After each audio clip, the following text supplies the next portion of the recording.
વડોદરા જિલ્લાના શિનોર તાલુકાના માલસર નર્મદા તટે આવેલ સત્યનારાયણ ભગવાન મંદિર ખાતે અષાઢી બીજના પાવન અવસરે ભગવાન જગન્નાથજીની રથયાત્રાનું ભવ્ય સ્વાગત કરવામાં આવ્યું. પરમ પૂજ્ય ડોંગરેજી મહારાજની ભાગવત મુનિ આસ્થાન તરીકે ઓળખાતા આ પવિત્ર ધામમાં છેલ્લા અંદાજે 125 વર્ષથી દર વર્ષે રથયાત્રા પહોંચીને ભગવાન જગન્નાથજીના દર્શન કરે છે. આ પ્રાચીન પરંપરામાં મોટી સંખ્યામાં ભક્તો ઉમંગ અને ભક્તિભાવ સાથે જોડાયા હતા. માલસર નર્મદા તટ પર આવેલ સત્યનારાયણ ભગવાન મંદિર પરમ પૂજ્ય માધવદાસજી મહારાજ તથા પરમ પૂજ્ય ડોંગરેજી મહારાજની ભાગવત પરંપરાનું પવિત્ર તીર્થધામ માનવામાં આવે છે.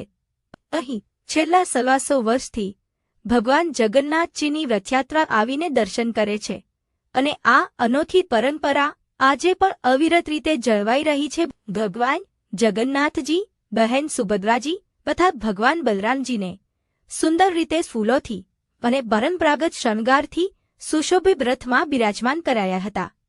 ભક્તોના જયઘોષ અને હરિનામ સંકીર્તન વચ્ચે રથયાત્રા સત્યનારાયણ ભગવાન મંદિર ખાતે પહોંચી હતી, જ્યાં મહંતો અને સંતોના સાનિધ્યમાં વિશેષ પૂજા અર્ચના કરવામાં આવી હતી. ભક્તોએ દર્શન કરી પ્રભુના આશીર્વાદ પ્રાપ્ત કર્યા અને સમગ્ર વાતાવરણ ભક્તિમય બની ગયું હતું. નારાયણ સમારંભા માધવ ગૌરાંગ મધ્યમામ સ્મદાચાર્ય પર્યંતમ વંદે ગુરુ પરંપરામ. નમો વેદાંત વેદ્યાય કૃષ્ણાય પરમાત્મને સર્વચૈતન્ય રૂપાય ચૈતન્યાય નમો નમઃ.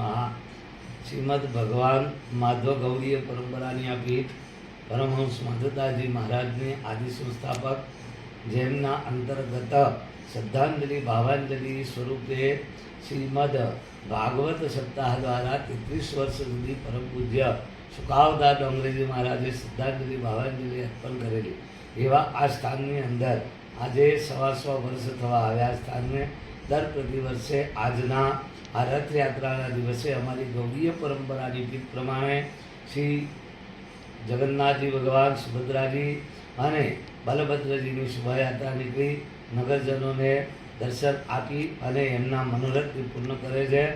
એમ આ વર્ષે પણ નગરયાત્રા નીકળી હતી અને જેમાં અનેક ભાવિક ભક્તોજનોએ ઉત્સાહ અને ઉમંગભેર ભાગ લઈ અને તેઓશ્રીએ આ ભગવાનના વધામણા કર્યા અને આનંદ ઉત્સવ ઉજવ્યો હતો. પરમ કૃપાળુ પરમાત્મા એ સર્વનું મંગલ કરે અને રાષ્ટ્રનું પણ મંગલ કરે, જનજનનું કલ્યાણ કરે. જય શ્રી